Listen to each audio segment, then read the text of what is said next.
वाह यार अमेजिंग, वाकई यार टेस्ट में तो कॉम्प्रोमाइज़ नहीं है यार, वाकई क्या बात है। सोचिए अगर फ्राइज़ इनके इतने टेस्टी हैं तो ग्रिल बर्गर का क्या नज़ारा होगा यार, वाकई बहुत हैवी। जो भी है ग्रिल हॉट पे आप लाजमी आएँ।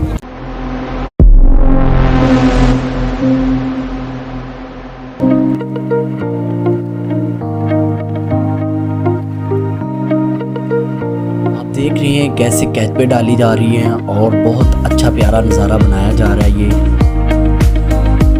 स्पेशल बनाई जा रही है ये प्लेट लोडर फ्राइज़ की है। ये लोडर फ्राइज़ के ऊपर आप चिकन डाल रहे हैं बहुत ही अच्छे तरीके से माशाल्लाह। इनकी जो मायोनीज़ है और इनकी जो कैच पे वगैरह ये खुद तैयार की हुई है और बहुत ही अमेजिंग है। ये देख रहे हैं आप किस तरह प्यारी और किस तरह खूबसूरत लग रही हैं। ये बर्गर हैं, ग्रिल बर्गर है।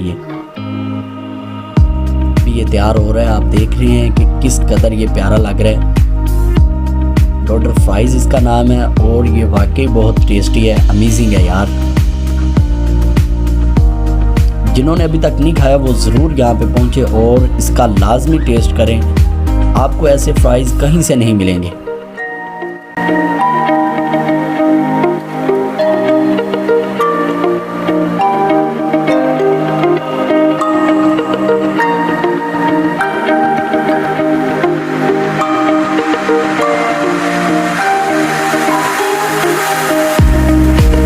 सर जी ये देखें कि ग्रिल बर्गर आ चुका है और लोडेड जो फ्राइज़ आ चुके हैं यहाँ पे। अभी हम टेस्ट करने वाले हैं कि कैसा इनका टेस्ट है, फिर आपको बताते हैं। पहले मैं स्टार्ट करता हूँ कि कैसा टेस्ट है। बिस्मिल्लाहिर्रहमानिर्रहीम। अभी फ़िलहाल टेस्ट करते हैं कि कैसा है। बिस्मिल्लाहिर्रहमानिर्रहीम। वाह यार अमेजिंग, वाकई यार टेस्ट में तो कॉम्प्रोमाइज़ नहीं है यार, वाकई क्या बात है। सोचिए अगर फ्राइज़ इनके इतने टेस्टी हैं तो ग्रिल बर्गर का क्या नज़ारा होगा यार, वाकई बहुत हैवी। जो भी है ग्रिल हॉट पे आप लाजमी आएँ और यहाँ पे आके ज़रूर खाएं। वाकई यार टेस्ट में कमी पेश नहीं है। अभी मैं खा लूँ, मुझे भूख लग रही है।